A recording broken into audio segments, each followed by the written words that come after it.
mhuri yeZimbabwe tauya nadzo nyaya dzemumastreets dzesocial media dzinopisa. Sekuziva kwenyu nokuti tisinobata nyaya dzinopisa, regai tingoti makorokoto congratulation amuhlope kuna Taiti naKika vakabatsirwa nemwana womukomana. Zvinhu zvinodadisa chaizvo, tichipa kutenda kuna Mwari nezvinhu izvozvo. But munyaya yandauya ndakapinda inyaya yanetsa mumastreets, inyaya yatambudza. Vanhu vari kutaura ivo vachiti aiwa Nyati ari kurura nechihure mukati memastreets. Hanzi aita aiwa musikana wanoda naye, but Nyati zvakazobuda pachena kati aiwa vakomana, iyi ndo challenge hombe ndasangana nayo mukati meupenyu. Vanhu vari kuzama kuda kuparadza imba yaNyati, and for sure vanhu vari kuisland uku, vanhu vanongorotaura zvavanoda panguva iyoyo.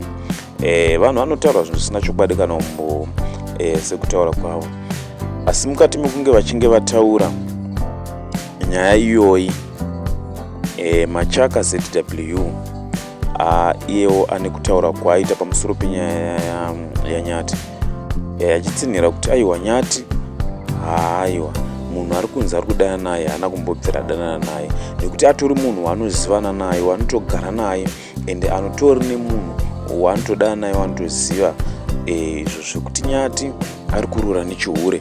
Dzangovawo nyaya dzinotaurika pasocial media nevanhu vari kutsvaka maviews nemalikes. Unongozviziva zvinoitika mumastreets esocial media, kuti kana munhu asinawo chaanenge awana, munhu anoda kuita mbiri nezita roumwe munhu.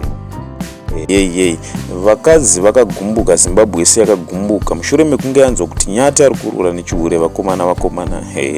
Haiwa, kana uri munyowani pathis channel uchingosubscribe wotina the notification bell kuitira kuti patinouploada zvinyowani YouTube ichatanga kukuzivisa kuti aiwa takanda, wobva walike wakomendawo nekushare.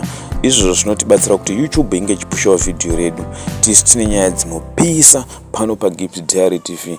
Thank you for watching our content. Tosangana mune mamwe maupdates.